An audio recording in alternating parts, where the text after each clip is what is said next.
We were answering a question before we were interrupted about what we would do differently. And I was going to say that I wish I would have been stronger and firmer with Sylas. Sylas, when we get the diagnosis, Sylas kind of decided to just take this on his own, and trying to be respectful of him and not knowing where my place was in all this. I should have been more insistent on, we're doing this together, and it's not, you're not alone in this, and I really wish I would have done that differently.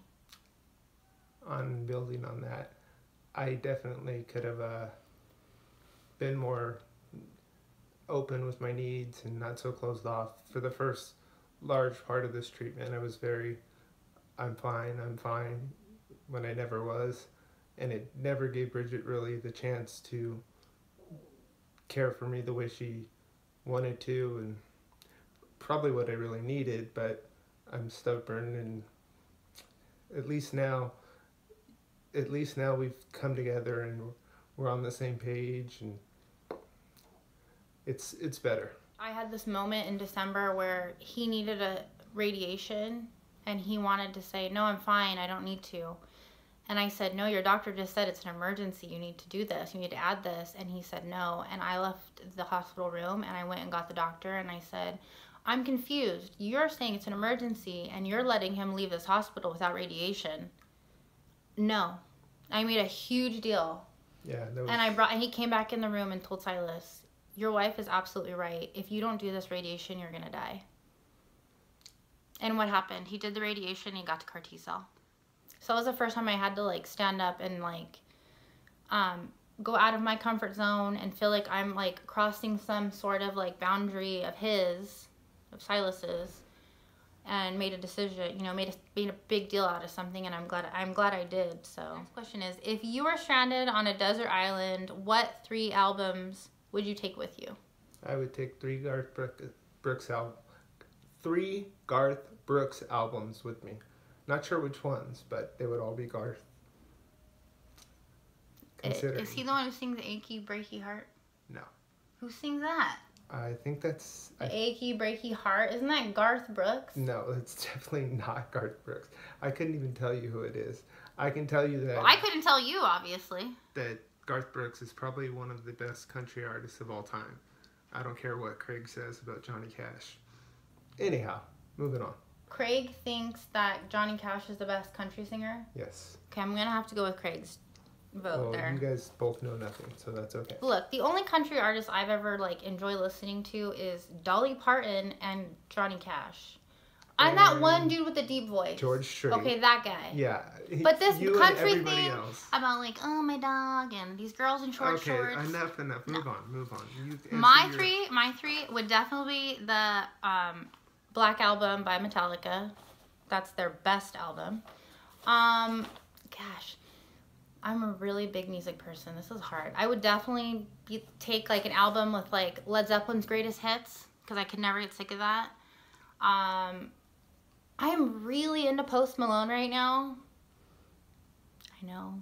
If I could just burn my own CD and just put my favorite songs of his on there that I have, I would like that. And I really like Selena. What would your ideal interaction be when you run into people at the grocery store, at church, etc., with or without the kids, and if those are different? This happens to me way more than him. True. Because I have to leave the house to, like, first of all, going, like, I wanted to have, like, a whole video on this, but I'm just going to make it short. Going out in public is very hard for me.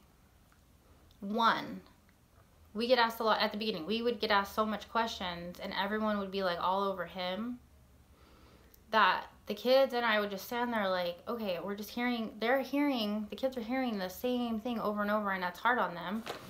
And, sorry, I was crushing his leg. And I don't know. It's a very weird situation, but my ideal interaction with people is to treat me as normal as possible, and I would rather hear about your problems than my own. I feel like this situation is so awkward for everyone else, and it's like we live in it, so we're used to it. But like sometimes people don't know what to say to us, and they're like, like, I don't know. I can't even think, like, I have all these examples off the top of my head of things that we've interacted, but. So, I'll just say that obviously for me it's much different being the cancer patient, because mainly the main question I get asked is, how are you feeling? Which doesn't really bother me to answer, but Bridget gets way different questions than I do. How is he feeling?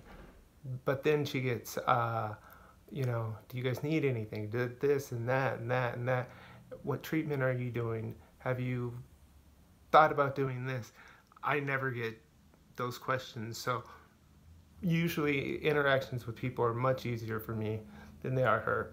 And a lot of people have kind of figured out that when she's got the kids with her, it's not the best time to try and, you know, see how I'm doing.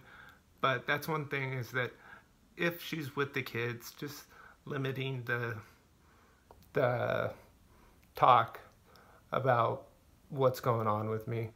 The kids hear it enough, and also our kids are 4 and 6. Yeah. They can, like, say I'm at the grocery store, they're starting to lose it, and I'm trying to be super polite, and I'm also trying to, like, manage them. But I don't actually, like, you know, honestly, I don't actually try to go grocery shopping very often. My mom usually does that for me, because I can't, I'm like, it's like gives me anxiety. I'm so afraid if people see me spending money, or if, like, it's just like it's a whole thing. It's like a whole thing. But generally my mom, like, asks for a list and then she does it for me. There's been a few times where I've been out, and actually Costco is like the place we run into people, which is just, we already know that. We do that. It would happen before he had cancer. Yeah. But the last time I went to Costco, and it's been a while, that's the Chula Vista Costco, I ran into one of my students' parents, and I ran into one of my longest friends' parents, which actually the whole thing, the interaction was great. It was like, at that day, I think I needed that. I needed to run into my friend's parents, and I needed to run into my students' parents, because it really made me feel normal that day, and like just our conversations were really great and warm, and I ended up in Costco for like 2 hours. But situation not be had in front of our kids, because it's just, first of all, it's probably like, come on, mom and dad. You know, it's annoying to them. And also, it's like, almost like it's like a broken record. Like, they're just rehearing and rehearing and rehearing the same thing. So we really don't like to talk about it with other people in front of our kids. But other than that, just asking how is Silas feeling is perfect. And then tell us about your problems in life. I would much rather hear about your drama than my own. Just kidding. If you could take a couple hours just for you to have some me time to recenter, what would it do? What would you do? What would it be like? Golf. It's no doubt golf. Golf is the thing that I like to do to relax. It's like a zen place for me. Like, no matter how bad I play, I feel better after going golfing. So it's probably where I feel closest to God, is on the golf course. I don't know why. I just look at the scenery, and it makes me marvel at what God created. And interesting. Seriously, it does. Part of the reason I like going so much. That is such BS. No, it's not. I promise you on my life. That is literally... Shouldn't be making promises on your life. I don't think you're in a position to be doing that, but okay. However much longer it is. Anyway, golf. My things are much different, and I don't know if it's just, like, recently. Like, I, like, get suggested all the time. Why don't you go for a long walk on the beach, or go meditate? Like, those things, like, hello, my mind is going 1,000 miles a minute. That doesn't work for me.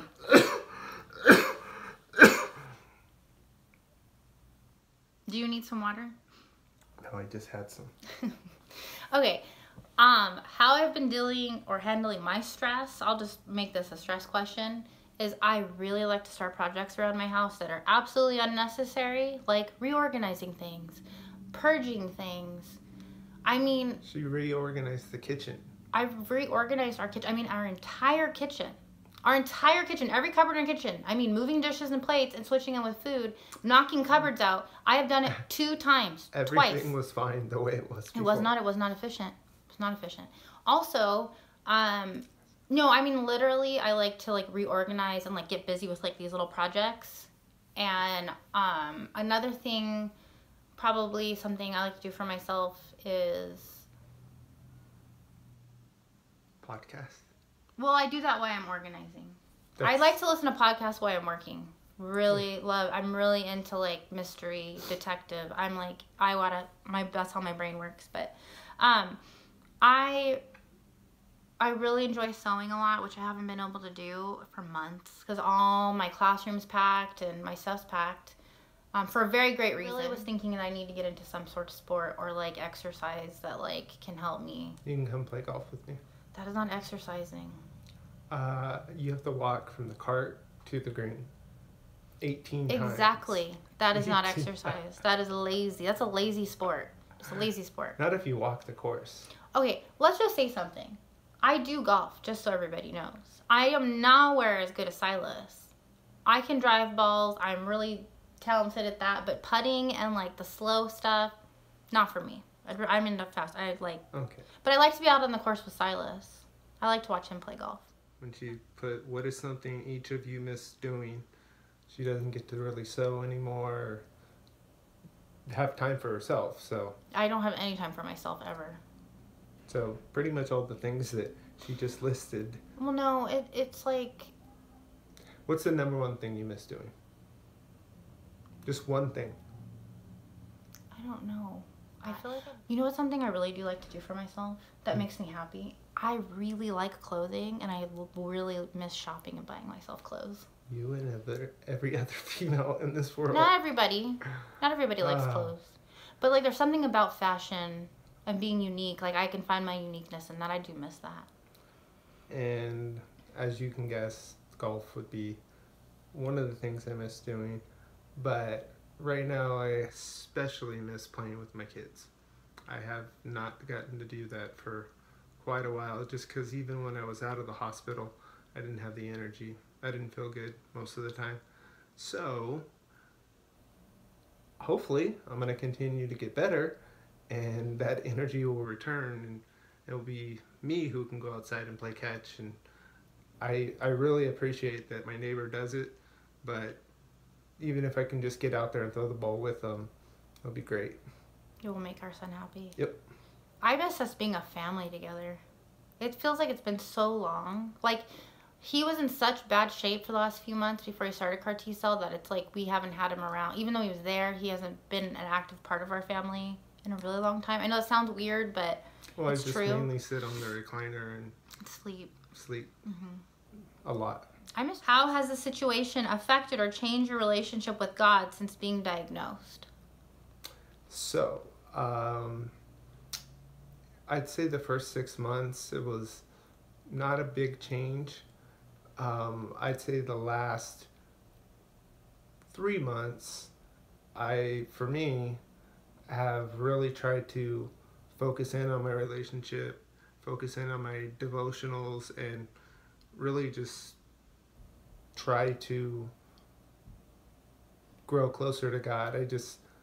I don't know. I don't know if it's been the diagnoses that I've got, like, you've got this going on, or that, I don't know. But it's been more so in the last few months that I've really grown closer to God. Not angry at all that I had to go through this. I would rather have gone through it than anyone in my family. I feel like if there's anyone strong enough, it was me. So I feel like maybe that was part of God's plan to get me as healthy as I've been since high school, and then put me through hell. Sounds weird, but it's pretty much how I would describe going through this process, is going through hell with little bursts of light, and then today a giant burst of light. Totally separate video to this another day regarding my relationship with God and how it's changed in any sort of way. You all right there? Yeah, my stomach is so it's going to be a totally separate video by myself talking about my relationship with God through all this. So thank you guys for all of your questions. This was really fun for us to work on together. You guys gave us something to work on together that was fun and, you know, made us think ourselves about these things. So, and be able to tell some more stories. There's a big smile for you guys. I think Sylas is probably going to take a nap after this. Oh, I'm definitely taking a nap. Especially since he fell. Anyhow, great being able to film this. Just hopefully you guys all enjoy it. I know it might be a little long, but we talk a lot. We just have a lot to say. Yep. We've been a little bit silent for a while. This is going to be broken into probably 3. 2-3 parts. I don't know, whatever I can edit and get done. Thank you guys for your prayers, your support, your financial support. Thank you for these questions again, and we will see you guys when we see you eventually. Love you guys. Bye. Bye.